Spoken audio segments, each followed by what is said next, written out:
Jean, chapitre 4. Le Seigneur sut que les pharisiens avaient appris qu'il faisait et baptisait plus de disciples que Jean.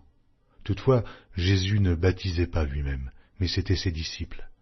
Alors il quitta la Judée et retourna en Galilée. Comme il fallait qu'il passât par la Samarie, il arriva dans une ville de Samarie nommée Sichar, près du champ que Jacob avait donné à Joseph, son fils. Là se trouvait le puits de Jacob. Jésus, fatigué du voyage, était assis au bord du puits. C'était environ la 6e heure. Une femme de Samarie vint puiser de l'eau. Jésus lui dit « Donne-moi à boire », car ses disciples étaient allés à la ville pour acheter des vivres. La femme samaritaine lui dit « Comment toi qui es juif, me demandes-tu à boire, à moi, qui suis une femme samaritaine ?»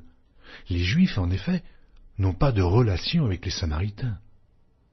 Jésus lui répondit « Si tu connaissais le don de Dieu, et qui est celui qui te dit « Donne-moi à boire », tu lui aurais toi-même demandé à boire, et il t'aurait donné de l'eau vive. « Seigneur, lui dit la femme, tu n'as rien pour puiser, et le puits est profond. D'où aurais-tu donc cette eau vive? Es-tu plus grand que notre père Jacob, qui nous a donné ce puits, et qui en a bu lui-même, ainsi que ses fils et ses troupeaux ?» Jésus lui répondit, « Quiconque boit de cette eau aura encore soif.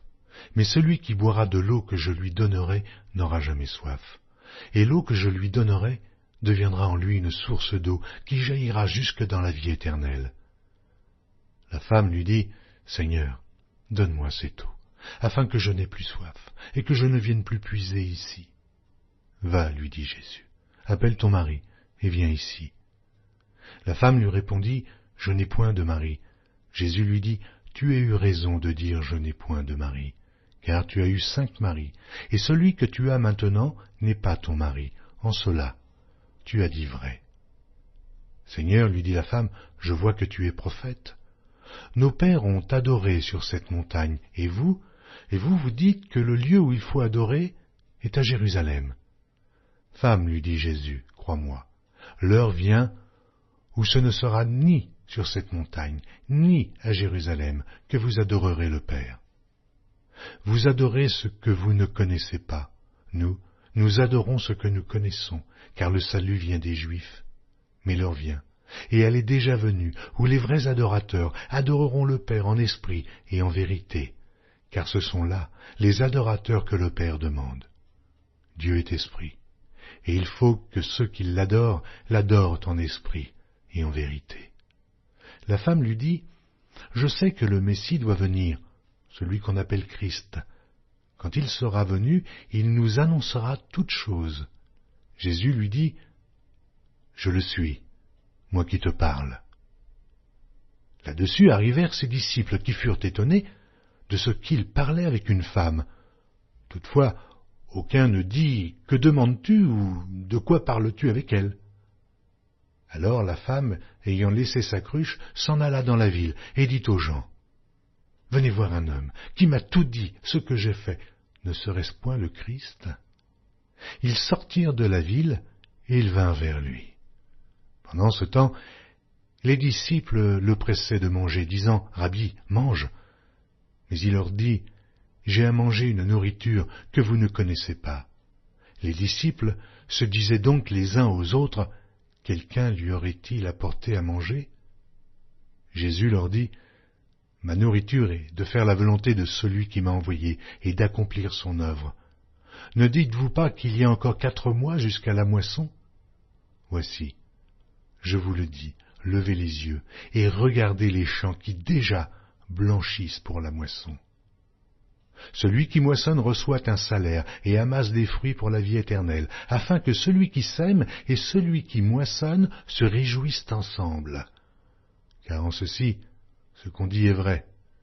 Autre est celui qui sème, et autre celui qui moissonne. Je vous ai envoyé moissonner ce que vous n'avez pas travaillé. D'autres ont travaillé, et vous êtes rentrés dans leur travail. » Plusieurs Samaritains de cette ville crurent en Jésus à cause de cette déclaration formelle de la femme. « Il m'a dit tout ce que j'ai fait. » Aussi, quand les Samaritains vinrent le trouver, ils le prièrent de rester auprès d'eux, et il resta là 2 jours. Un beaucoup plus grand nombre crurent à cause de sa parole. Et il disait à la femme, « Ce n'est plus à cause de ce que tu nous as dit que nous croyons, car nous l'avons entendu nous-mêmes, et nous savons qu'il est vraiment le Sauveur du monde. » Après ces 2 jours, Jésus partit de là pour se rendre en Galilée, car il avait déclaré lui-même qu'un prophète n'est pas honoré dans sa propre patrie. Lorsqu'il arriva en Galilée, il fut bien reçu des Galiléens qui avaient vu tout ce qu'il avait fait à Jérusalem pendant la fête, car eux aussi étaient allés à la fête. Il retourna donc à Cana en Galilée, où il avait changé l'eau en vin. Il y avait là à Capernaum un officier du roi dont le fils était malade. Ayant appris que Jésus était venu de Judée en Galilée, il alla vers lui et le pria de descendre et de guérir son fils, qui était près de mourir.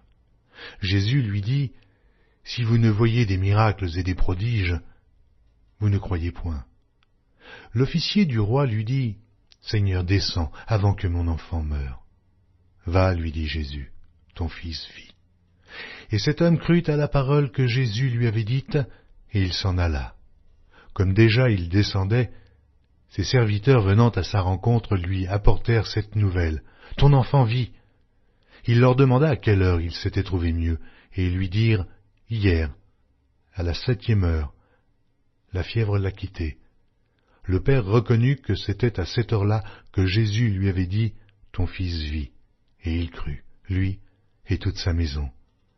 Jésus fit encore ce second miracle lorsqu'il fut venu de Judée en Galilée.